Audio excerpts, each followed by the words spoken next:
to another reading of A Boy's Superhero Dream Comes True by Eric B., author of the Night Crusader series. The entire family was home by 5:30 p.m. Teresa did not try to argue with her husband nor convince him with her words of the truth. Instead, as 6 p.m. was approaching, she insisted the whole family go together to the backyard to wait for Michael's arrival.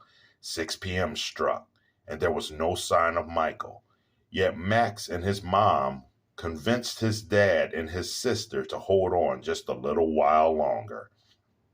At 6:05 p.m., they heard a booming sound coming from the sky.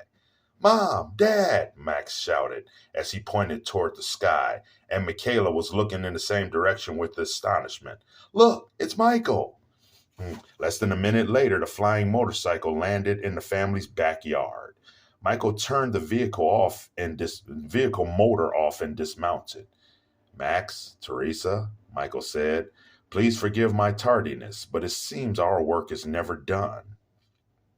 As everyone stared at the motorcycle, Michael turned and said, good evening, you must be Max's father, as he approached him. Yes, I am. My name is Michael, and I am a Night Crusader. And he said, it's good to see you, Michael. Good to meet you, Michael. My name is Phillips, Ryan Phillips. And then Michael said, nice to meet you, Ryan, he said as the two of them shook hands. Then Michael's attention drifted toward Max's sister. He approached her, fell to one knee, and then asked, well, who is this adorable little angel? She smiled and giggled as Max said, this is my snot-nosed little sister, Michaela. Max, Teresa shouted out feverishly. Well, Michaela, Michael said, I think you are the sweetest little munchkin I've seen in a long time. Would you like to hang out with me for a while? Michaela, somewhat shyly but excitedly, nodded her head. I'll tell you what, Michael suggested as he stood up so he could address the parents. How about I leave my bike here for now? Would that be okay? Teresa and Ryan looked at one another and for a few seconds later replied in unison, sure, why not? Great, Michael said. I'll fly you into the city in pairs. First I'll take Max and Mom, then I'll come back for Michaela and Dad. That work for everyone? The entire family was agreeable to Michael's plan. Michael told Max and Teresa to wrap their arms around him tightly. Teresa wrapped her arms around Michael's neck while Max did the same to his leg. He levitated very high into the sky, moving at less than 1/5 of his total speed in order that his passengers would enjoy their flight.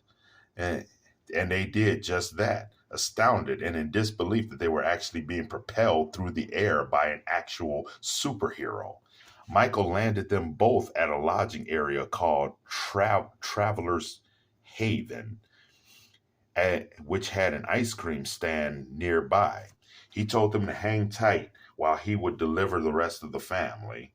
Sure enough, Michael returned to acquire Ryan and Michaela, transporting them exactly as he had the previous two, and they found the experience to be just as exhilarating.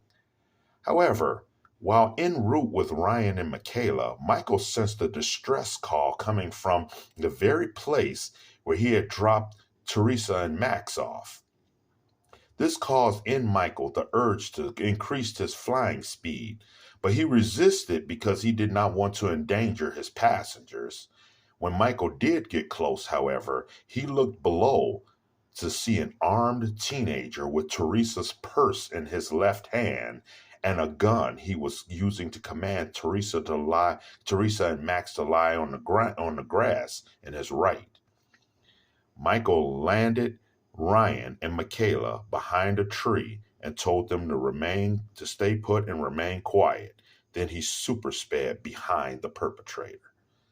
Thank you for joining me for yet another episode, a YouTube episode of A Boy's Superhero Dream Comes True by Eric B., author of the Night Crusader series.